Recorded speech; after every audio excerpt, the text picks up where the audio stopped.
Well, welcome to our Module 2 live session. It's 5:30, and so we're going to go ahead and get started.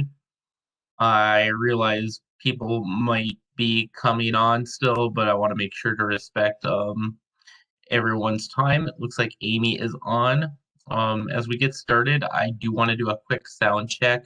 Amy, can you hear me okay? And can you see the PowerPoint?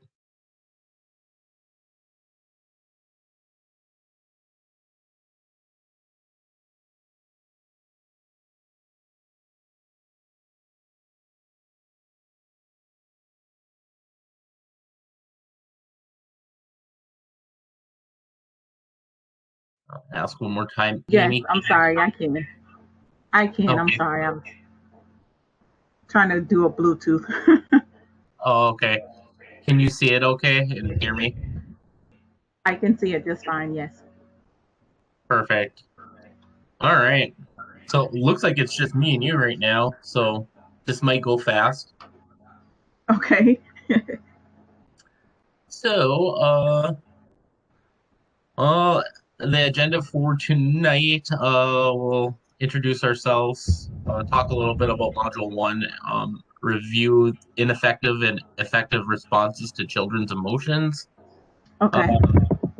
go over Module 2 assignment, and then even during this time, you can answer any question, or if you have any questions, you could just ask me. So that is what we're going to be doing. If you are viewing this on this recording, please answer any questions I pose to Amy or anyone else who comes on.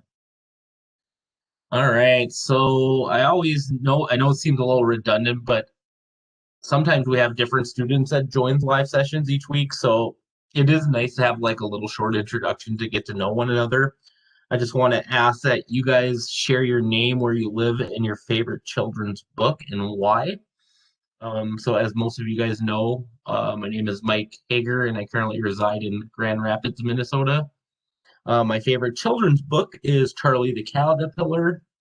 I like it because it teaches children to not judge others based on outward appearances, which is a really good life skill as the world can be so judgmental.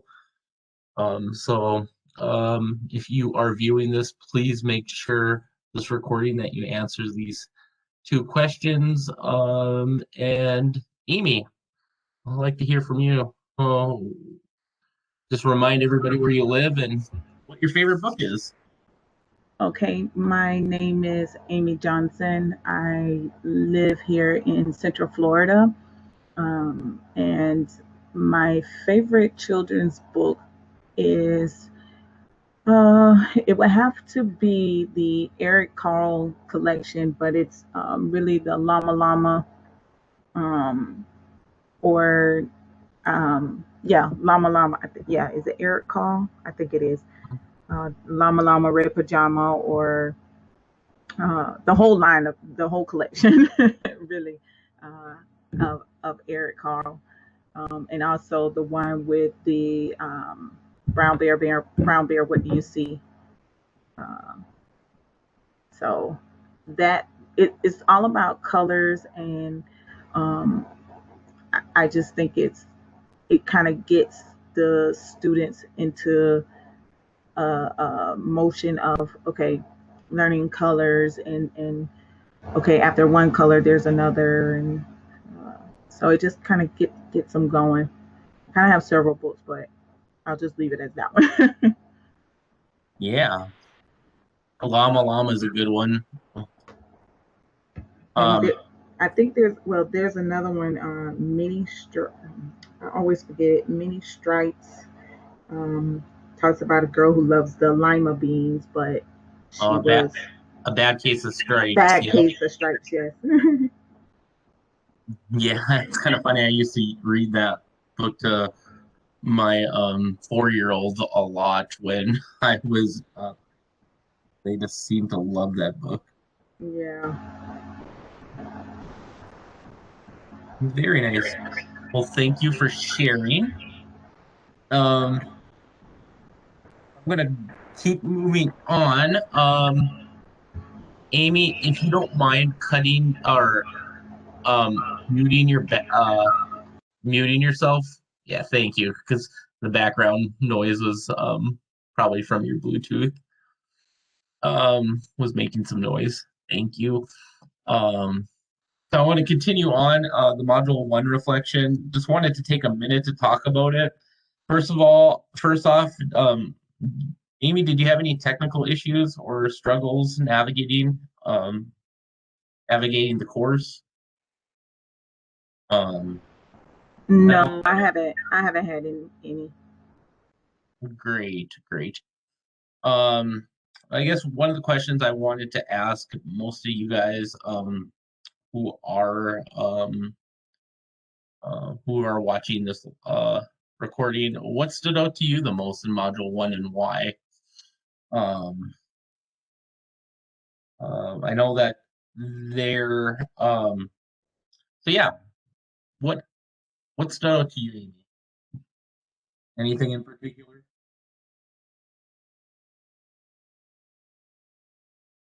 I'm sorry. I'm trying to get it where I can type and not have so much background noise. I'm guessing that feeding is coming from my Bluetooth. I'm trying to correct it too at the same time. But Oh, okay. just give me one moment. Yep.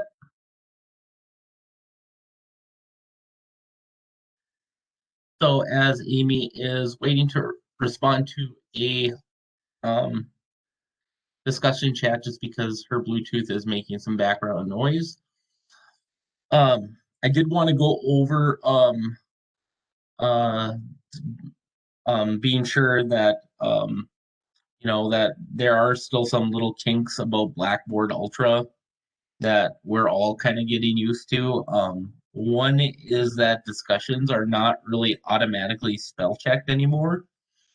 I did notice a lot of you guys with several spelling errors in the discussion post last week and this week. Really, please be sure to spell check your discussion post before submitting. On the toolbar on the right side, there is an icon with ABCs and a check mark underneath that. You could just simply click on that when you're done writing your post, and it will open up the checker. I didn't deduct any points for the spelling issues this week, but moving forward, I will be deducting points. And I would really appreciate it if you would be really cognizant of it in the future. That this is a higher level course, so the expectation is try to do your best, and there's different avenues you could go to besides that spell checker. You could also put it into a Word document and use that before you actually submit it to as well. So there are a couple things that you guys can do to alleviate that.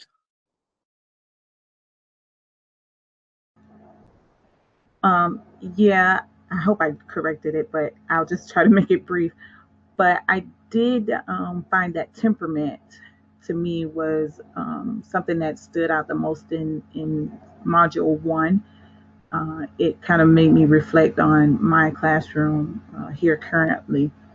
Um, and it kind of made me adjust some things too, even with some of my students. So, yeah, I thought temperament was really, that was an eye opener. Awesome. Yeah.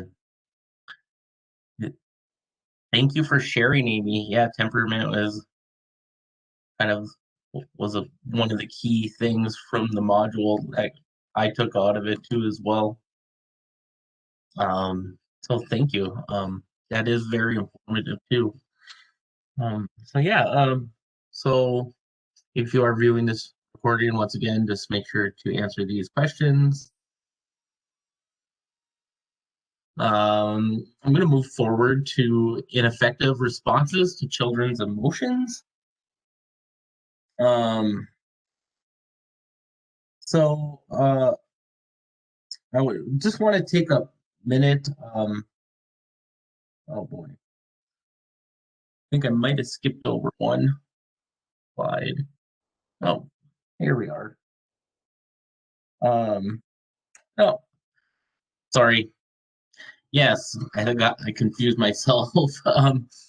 Ineffective responses to children's emotions. So, um, we're going to dig into this week's content, starting with ineffective ways to respond to children's children's emotions. Um, these may seem like common sense to avoid, but if you think about it for a minute, I think you will see we have all been really guilty of one of these methods at one time or another. The first ineffective response to children's emotions is ignoring the child's emotion. Um, Sometimes adults think if they ignore the child's emotions, they will simply just go away. An example of that would be placing an upset child in timeout or sending them a call down um, to a calm down area, but really not addressing the emotions or having a conversation with the child about their emotions. Um, the next thing, the next ineffective strategy that I see is lying to a child about their emotional situations. I think your textbook shares an example of like telling a child that a shot is not going to hurt. The adult is well meaning in trying to calm the child's anxieties, but when the shot does hurt, the child may feel like they might feel some distrust in the adult because of it. But yeah, those are, and next, they're denying children's emotions. Um, Basically, um, when you deny a child's emotions, it's it sounds really really harsh, um, and basically, um, it can happen in seemingly harmless ways. This can be seen when an adult tells a child there is really nothing to be scared of, but or your cut doesn't really hurt that bad. I think the intent is not to deny the emotion itself, but the result can be making the child feel bad for having natural emotions, question their own understanding of their feelings. It looks like Sandra came on. Good evening, Sandra. Hi, how are you? Good. How are you doing? Excuse me? Good. How are you doing? Good. I'm sorry that I couldn't join you on time. Or I don't know, I didn't know how to do it. Well, you're on, so that's a good thing. Thank you. Um, and then the last ineffective responses to children's emotions is the shaming children. So basically, shaming children for their emotions. So this can come off, like I said, really harsh, such as like, "Why are you crying like a baby?" Or more subtle ways like, Look, Johnny isn't crying about it." Um, these words can minimize a child's feelings or create a sense of shame for having natural emotions. It's really important for us to validate a child's feelings, and none of these actions really do that. So, and unfortunately, we are all guilty of responding in one of these ineffective ways at one time or another. Can you guys think of a time when you responded to a child's emotions in an ineffective way? What was the situation? There is no shame here, guys. We have all done it. My daughter is very timid and really gets scared easily. I've been guilty of telling her, "Hey, there's nothing to be afraid of." I mean, intent was good. My intent was to calm her anxieties, but instead it denied her emotions. A better response could have been would be to ask her why she is scared and talk through the situation with her while validating her emotions. So as you guys think about that, that's kind of some of the questions that you want to think about.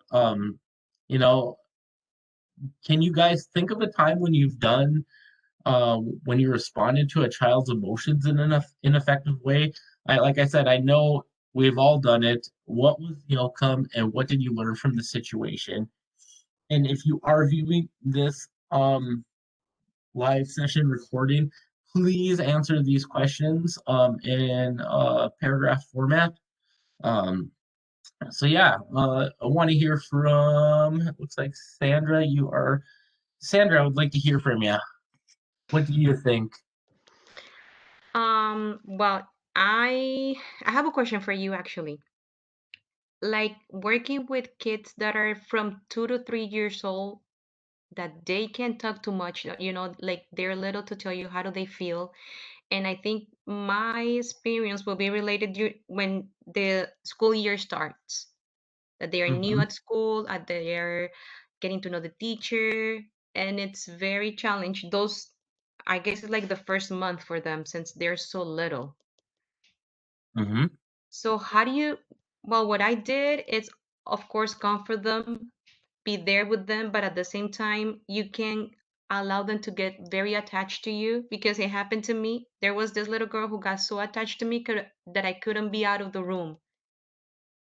Mm. She started crying and yelling, and then I was a teacher's aide in that classroom, and then the teacher got mad at me because she told me you're there for her so much that every time you go out of the room, she gets upset. So Mm. what happens if one of these days you don't come? Then it's gonna be double work for me. And it happened. One day I was out of work and she told me today it was horrible with her. So how do you do with those kids? How do you work with those kids that they're so little? Hmm. Yeah, that's a good question. I mean, I think a lot of times when this happens, it's always connecting with the parent too. So the parent and yourself are on the same page. Um, so that separation anxiety Mm-hmm. is becomes minimal. Um, there are different ways, and the chapter does talk about different ways if you have read the chapter Yes. to minimize all this because it does happen. It's real. It, Um, I mean, no, and the thing is that yes, some parents might help you, but some other parents they don't help you at all. So for the child it's pretty difficult, and for the teacher. mhm. And I mean, like I said, I mean, a lot of things, using your resources and, you know, looking through all, and, this is why it's such a good, when there's more people online, and maybe Amy could possibly speak to this of what you would do in a situation like that. Um, for me, I've actually haven't had a situation where a child was so attached to me that when they actually left, they would start crying.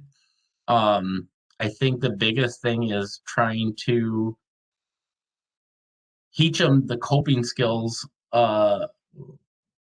teaching them, yeah, coping skills, and trying to work with them and practice that almost with role playing. Yes. Um, yes, that is one thing. I've had that on several different occasions.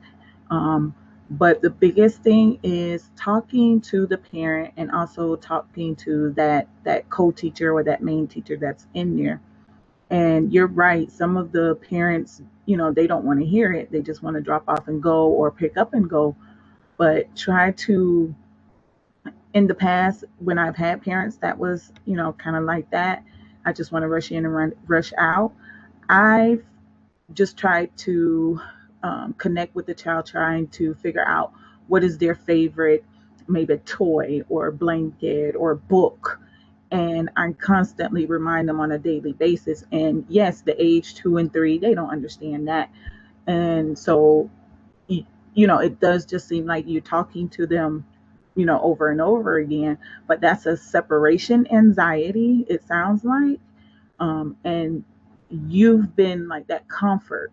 So it's either you remind, or of someone. So my best advice would try to find something that she can hold on to from you and see if that would kind of give her a little bit of comfort. He or she, I'm sorry. You could try that route, or try to educate that teacher on what it is that you do.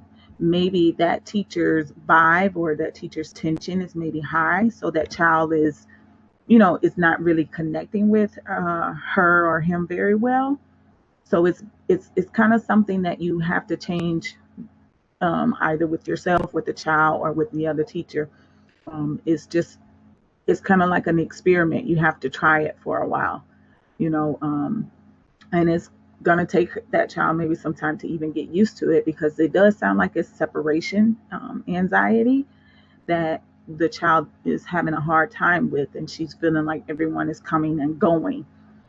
So uh, yeah, you you kind of gotta experiment with that, and then if that teacher is not um, that type of teacher to where she kind of connects with that child, then yes, that child does feel it. So you have to kind of pull out some favorite toys, or pull out a favorite snack if that's something that your center allows. And two, also use your center resources. I don't know if you guys have like health specialists, or um, a coach, or someone that can come in and try to give you some ideas, or work with you and that child and the teacher as well. Um, but those are just some ideas that I've used in the past. At my current center now, we do have coaches and we do have health specialists that are in the building that can give us, some assistance on how to deal with separation anxiety within a child. So you kind of at first, I would say maybe start with doing your research, pulling out some things that maybe that would comfort the child, maybe a blanket or a stuffed animal, or something that your center would allow you to have for that child, or for that child to have just for a little while, until this phase passes over. So that's my advice. Thank you. I have done that, but still she's very attached. So there's a point like, is it right? Is it okay that the teacher is forcing her to stay with her and not with me? Um, that you would have to talk to your center director or manager and see if maybe you can give the child some choices, and maybe a reward. Um, and every day you have to try to switch it up. Hey, I'll give you this, or we can do this, and but you have to go with Miss Such and Such. But you have to be consistent, as well as that teacher would have to be consistent too. If you've tried the blankets or a snack or something like that, then yeah, that child is having some very serious withdrawal and separation anxiety that you guys would probably want to, seek some outside resources, or whatever, Hmm. other resources that you guys have locally, and figure out what triggers this so much. And if you could, still 5 or 10 minutes from the parents, ask them what is the change that's going on at home, if there's been any changes. um, and also ask them, does she do this, or does he do it, with them? Because there is definitely something, it sounds like, that is there with that separation, that child is not coping with very well. Something's not, making her at ease. Does she do that all day? Like, does she have meltdowns all day like that? How long do they normally last? No, it's all day. It's almost all day. And if I go away, because I try to keep my distance so she Yeah, can be a little bit independent, she's still looking for me. yeah, that's it's something there. Is something there that you remind her of, or something that she's sensing or seeing with you? It's not always a bad thing. That's a good thing. But I would No, there's a definitely, point where I feel like guilty because the parents right. don't cooperate too much anyways. Yeah, I've definitely been there. But yeah, if you could spend, time, or even ask your director if, she can get 10 minutes of their time and try to work through that. And you guys try to reach on some outside resources that can give you some other examples or some other help. Because that is a lot, and that's more stress on the child than anyone, so you definitely want to try to correct that and Hmm. find out what is going on. What's going on exactly? Yes. Yeah, yeah, you definitely want to get that done, because if it's not you, it could be someone else, and that could carry on with her, and we never know the bottom of it. You understand? So I would definitely sit down with my director and find out what it is that we can do, because that's a lot. How long has she been in the center? This is her first year. Oh, so she's brand So I new. guess it's also like that. And I don't know, it could happen like maybe from the homeroom teacher, she reminds when she looks at her, she looks at her like she's afraid. So is Yeah. it possible that the physical or the way that a teacher looks for some Hmm. reason make the child feel like that? Hmm. Because it remind her of something? It could, I don't know. Because I was thinking about that too. Yeah, I would definitely sit down with your manager and try to figure out what is going on there, because it sounds like it's something way more than what we're thinking.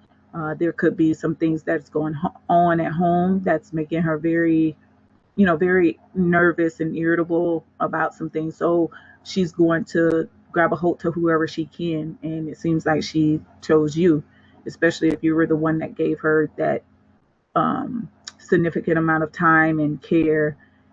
So she's already drawn to you. But I would Hmm. definitely talk to my manager, especially if this has been going on for a very long time. I just kind of think of something like this. If it's more than 21 days, it's become a habit, and it's pretty much formed.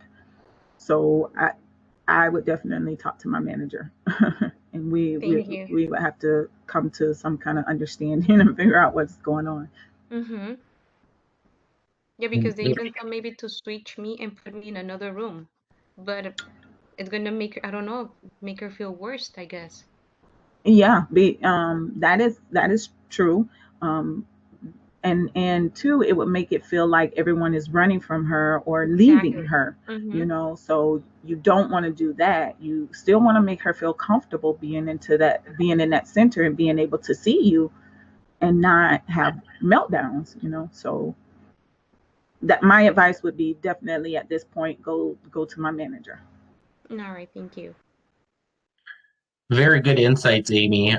Yes, there's a lot of factors that could, cause a child to be attached.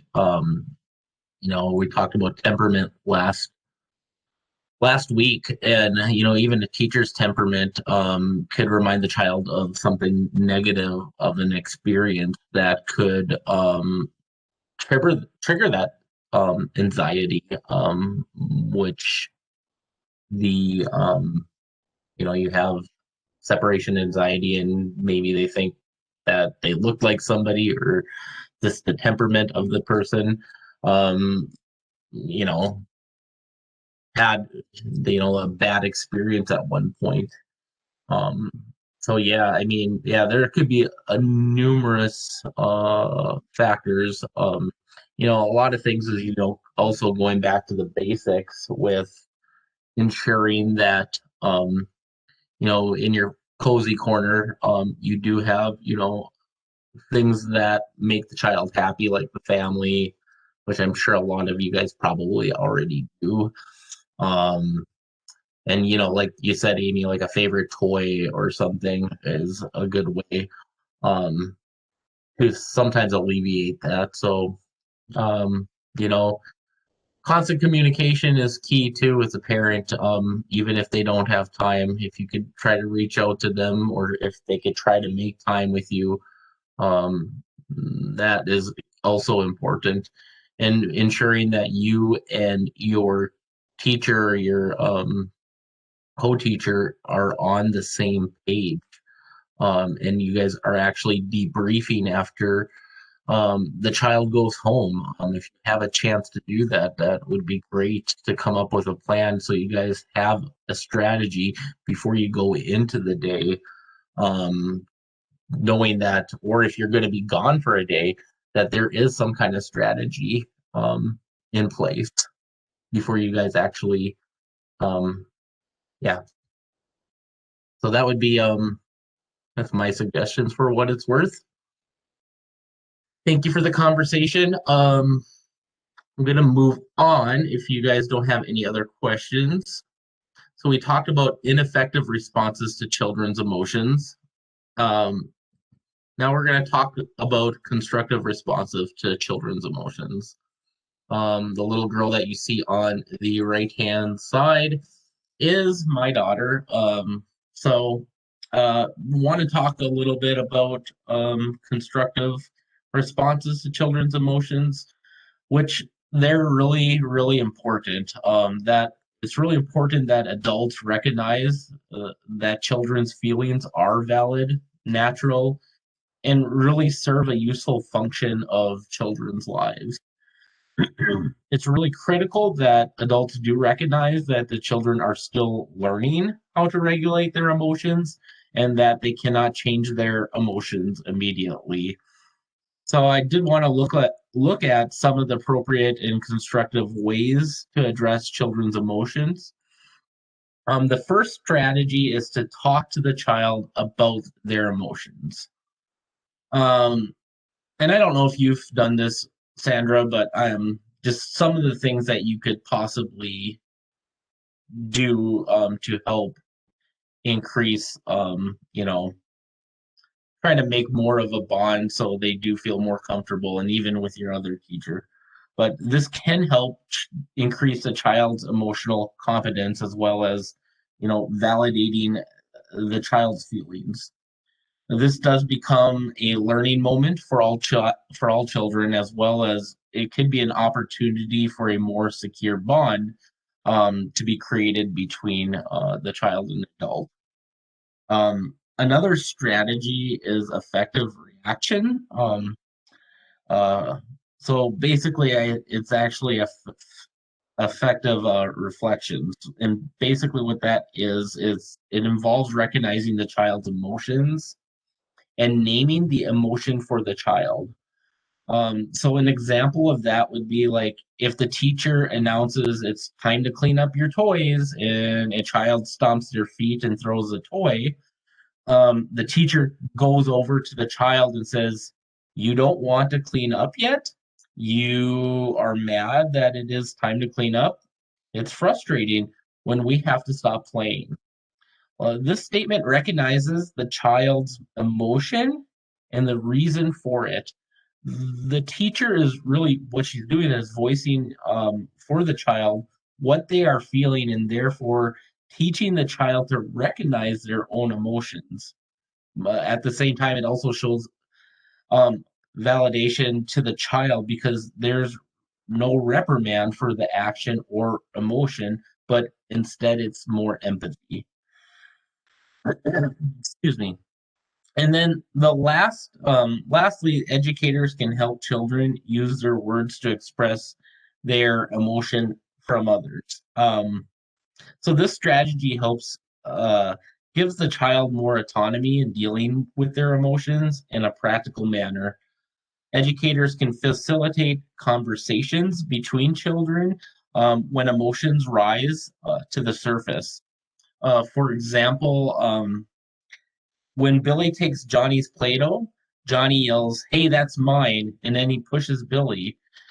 So the teacher then can step in and ask Johnny why he pushed Billy, giving Johnny a chance to explain that he was mad and because he was not done using the Play-Doh yet. The teacher can help Johnny tell Billy that and give the toys a chance to find a solution. Um, so the next time a situation arises, Johnny can say to the friend, "I'm mad. You took that." Um, so I was not done. Can you please have it back?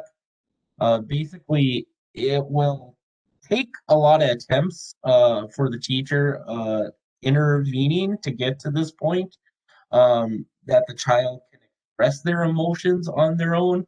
However, beginning these processes, the teacher is really setting the stage for the child to scaffold their abilities until they can use their words to express their emotions on their own.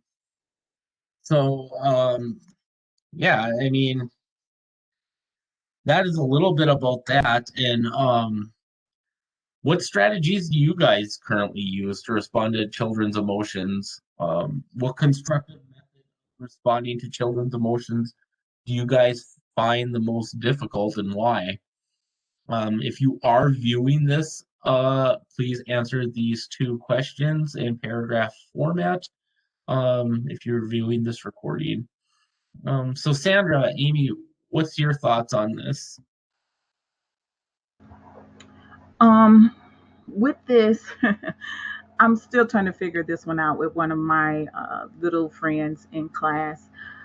She, I don't know, she just freezes up out of nowhere. So my approach, I'm just going to go by my approach. Mm-hmm. The strategy that I currently use to respond to her is more of a shy, timid approach. And it's really strange how she would respond right back. um, so I think it kind of goes back to the temperament of the child. With some children, I'm not going to say maybe with all, but with her, this approach just seems to work with her. Um, and then it says, what constructive method of responding to children's emotions do you find the most difficult? Um, Again, with the same child, if you are, say, a teacher with a very um, out outspoken voice, or you're very high functioning. I guess that would be the word to say. If you're very high functioning, she tends to really just shut down. I I think um, again, yeah, I think it's just really the temperament of the child. Um, with that teacher or with those co-teachers in the classroom. So uh, with her, I'm just using her because she's the one that I'm really trying to get research on the most. So if it's a child that really is the least little thing that shuts her down, you definitely want to take the approach of slow and easy. You want to always have labels and always remind her of time, always remind her of transition. You're always reminding her of what's next. You're always then constantly giving her the eye contact and the one-on-one. Um, because if not, she goes in a shell, and it tends to take about 5 to 10 minutes before she comes out. So yeah, that would be mine. Mm. Thanks for explaining.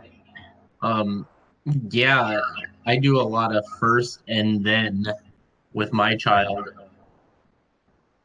and it seems to work. Yeah. And giving them that kind of what is it called? Kind of the giving them I'm missing the word. It's been a long day already. Um, Kind of just letting them know ahead of time what's coming up next. They seem to do a lot better, and the transition seems to go a lot more easy. Well, it seems to be easier usually. Not all the time, but a lot of the times.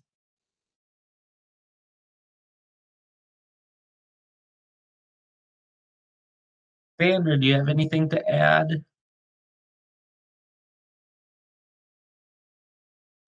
Yes, I agree with Amy what she was saying. And with this little girl that I was telling you about, we do a lot. I mean, with all the class, because of their age, we talk about a lot about their feelings during circle time. Mm-hmm. And also when they're in centers and things like the example that you said about the Play-Doh, we also do those kind of things. They're very little, and of course for them it's not very easy to say I'm sorry, or for them I guess it's not very easy because of their age to understand that they did something wrong, since it's their first time in a classroom. But little by little they start understanding like when it's a time to say sorry, or that they did something wrong.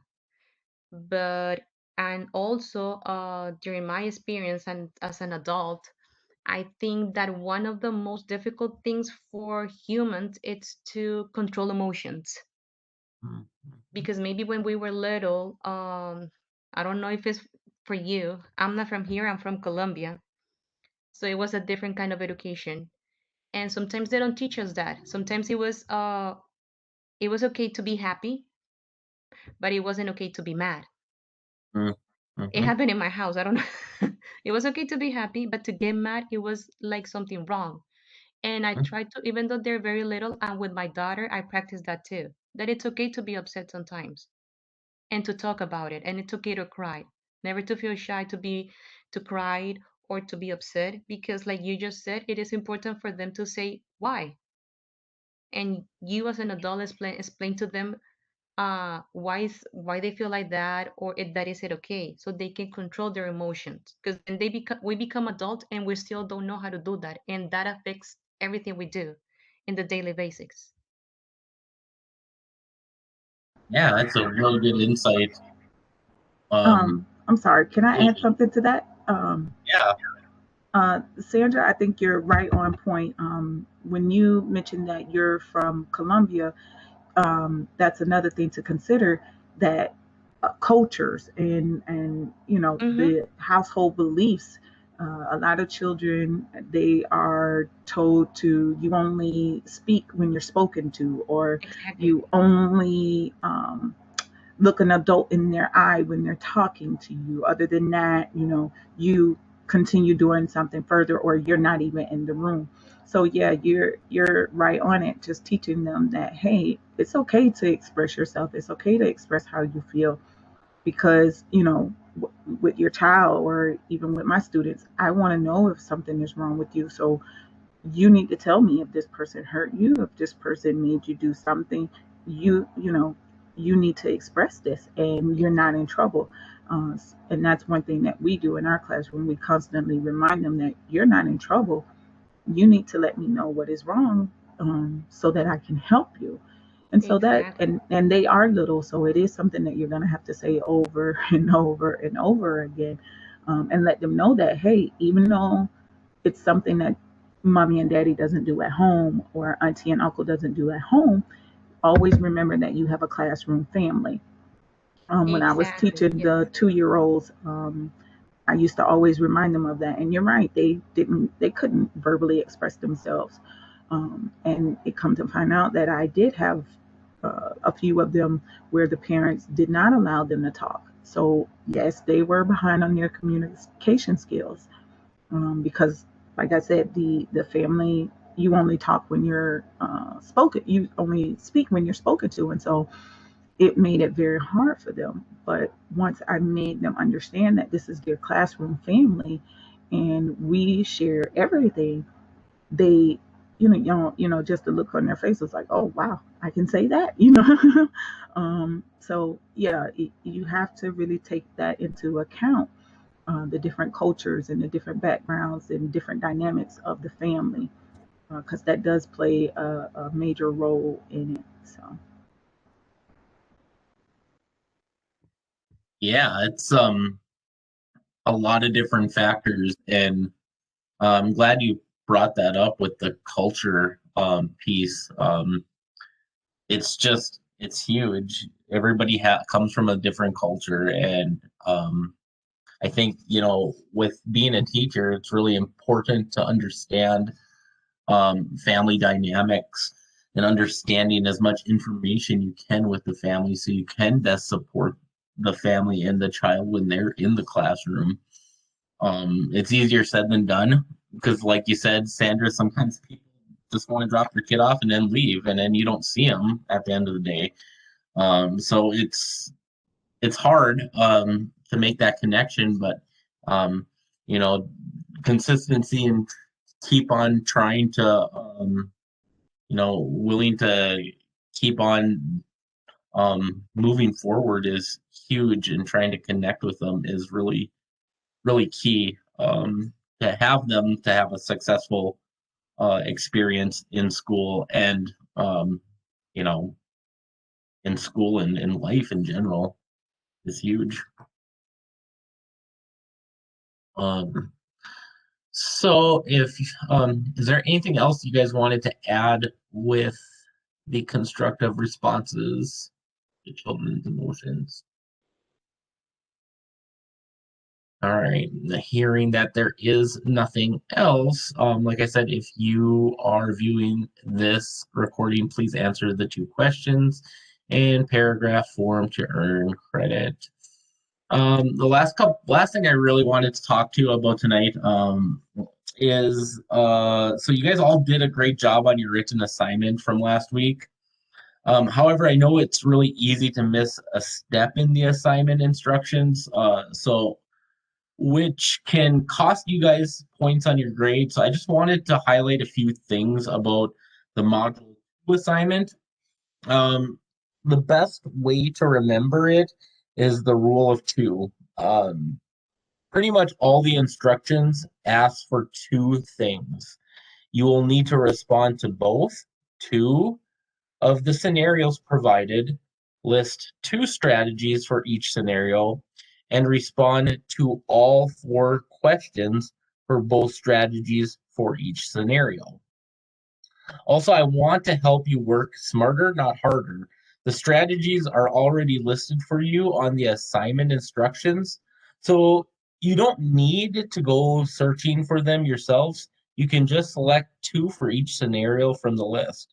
Uh, Please make sure that you do include an APA title page, a reference page, and that your assignment text is 2 to 3 pages long. Only 1 reference is required, and you may use this week's course readings for a reference if you would like. So here is kind of an example of what I'm looking for. So for the visual learners who are going to watch this recording, and I don't know, maybe Sandra and Amy, you guys are visual report learners too, but in the class, so this is just a kind of a layout of how your assignment should look like. I would like your assignment to be in paragraph formatting. I just use bullet points here so you can see the order of the information. So if you following this example will really help you ensure that you do include all the necessary components of the assignment. So you will start with a title page, then present your strategies for scenario 1, along with answers to the 4 questions for each strategy. And then you will do the same for scenario 2 and finish with a reference page. So I just wanted to show you that. I think it's pretty cut and dry. But if you do have questions, you could always reach out to me. I Via do have a text. question. Yeah, go ahead. And I'm glad you showed this, but my question is, for the assignment, can we write the paper in bullet format, kind of like what you have here? You know, you have the scenario 1 and you have strategy 1. Can we, of course, answer the questions in paragraph form, but bullet form, if that makes sense? Yeah, I know exactly what you're meaning. So like in bullet form, you would have to look, Amy, on the rubric, and I can't tell you exactly what the rubric is. Okay. The rubrics were made, the college already made the rubrics. It's not nothing that I actually made. So I would just go in there and look at the rubric to see if bullet points, and if it doesn't say anything about bullet points, it says that you have to do a certain way, just follow that. But I will I can give an answer once I look at the rubrics just to see what it says. And I could just um when I do post this video tomorrow, I will have that in your I will have that in an answer from your question. So everybody can hear that too and see that. Yeah, I'm looking at the rubric now, and it doesn't. Strategies were chosen for each scenario. Broad rationale was provided for how the strategies would be used over a 2-week period, including a thorough description of what the educator would do or say. That's, I'm just reading for the full points. And then it Mhm. says, an in-depth and detailed explanation of how the child might react to each strategy was provided. Suggested ideas for the educator's actions of strategies were were unsuccessful, were advanced, where successful, and where advanced. And then the last one, minimum to no spelling, grammar, punctuation. So it doesn't say anything about I, bullet or yeah. paragraph. So I guess if it's well, I got to think this through because it has to be an EPA formatting. So I don't know if that's going to. I think as long as it's an EPA formatting, I think you should be fine. If you want to use bullets, I'm guessing there's no reason why you don't. I mean, you can as long as you meet that criteria of answering those questions. Okay, that is fine because I'm just thinking about the APA formatting. And it is, Mhm. where it says the heading one, heading two, heading three, Mhm. um, type style. So, I mean, I don't see a problem with it, but again, I just want to be correct and make sure that I follow what needs to go Yeah, there. So, and I've seen APA formatting in bullet points before, so as long as it meets that rubric, I mean, basically that's your Bible to getting basically that's your Bible for getting an A on your assignments by just following whatever it says. So if how you do it, I think it's fine as long as you do have the APA. And I can't see. I don't have like multiple screens, so I can't actually go rubric and take a look. okay, okay. But if you have a moment, you think about it, would you definitely let us know? Yep, definitely. Okay, okay, I will make sure and let you know probably by tomorrow morning okay, at the latest. Whenever I get this video rolled out, I will also do like kind of an announcement question. And okay. just so your question is clear, you're asking if you could have a bullet point um, on your assignment example. Yes, just of course, we do the title page, and then the same way, you have scenario one, and then you Mhm. drop down bullet form, the strategy, you have the strategy listed out, and then to answer the questions 1 through 4, I would say I would put them in paragraph form, just answering the questions, making sure I use complete sentences. That's correct. Yep. Okay. And then just follow through strategy two and then scenario two, so on and so forth. And then make sure I reference um, whatever answers that I have in each strategy, whatever answer questions. If I've used my references, make sure that I include them too as well in my paragraph. Yes. Perfect. I will. Yeah, I'll double check and I will definitely let you know. But it looks Okay, that sounds good. sounds like it's fine. So but yeah, I'll definitely let you know in the announcement tomorrow morning for sure. Okay. And then my second question was, how can we reference, some of the content that is in the lesson context? Because that's a lot of good information that's in the contents. Like when you do the assignments, where the assignment tab is and all that stuff. How can we use that as a reference? Do you mean like the activities that lesson content, the folder of the lesson content? Yes, and where it has the temperament and child development, and then it goes on and explains the different temperaments with the graph and modifying aspects of one temperament, like all that information. And say we want to use that as a reference. How can we put that, or how can we reference that? Or one, can we use that as a reference? I can tell you right now, yes, you can use it as a reference. Um, but how to do it? I mean, I think that you would have to go into the APA formatting to go and see if that has anything to do with that. And if you already have looked, I will, I could definitely answer this question as well too. In the actual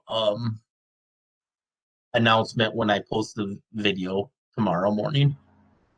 Okay, because I did use it. I'm just saying, using it as an example because I used it in my discussion, but I just put Ramyus 2020, and then I put lesson content. um, I just stated it like that. I'm not sure if it was correct or not because I tried to do some research and it was way too late to get in contact with a librarian. So I just did the best that I could on that. Yeah, I won't stress about it too much, but I'll find out for you and make sure that you have the right citation for it. Okay, thank you. Hmm. Anything else?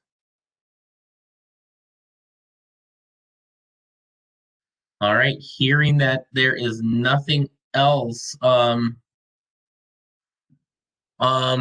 if you guys do have questions, between now, and when your assignments are due, please reach out to me. And then I will be posting this video, like I said, either tonight or tomorrow morning, and we'll be answering those questions that you posed, Amy, just so the whole class is clear on that as well.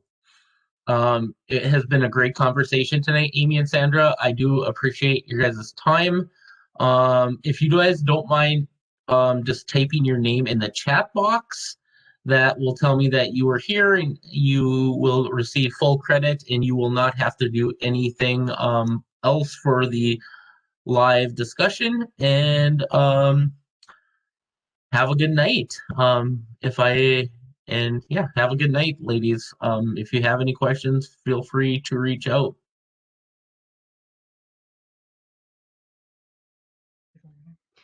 Yes, I have a question. Where is it that you're saying that we have to type our names? In the chat box. Okay, okay. Yep. Okay, thank you.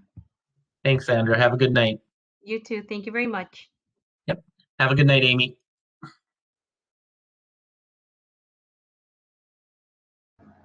Thank you. You too.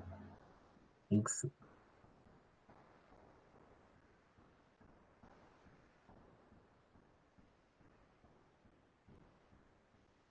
And thank you, Sandra. Have a good night. You too. Thank you.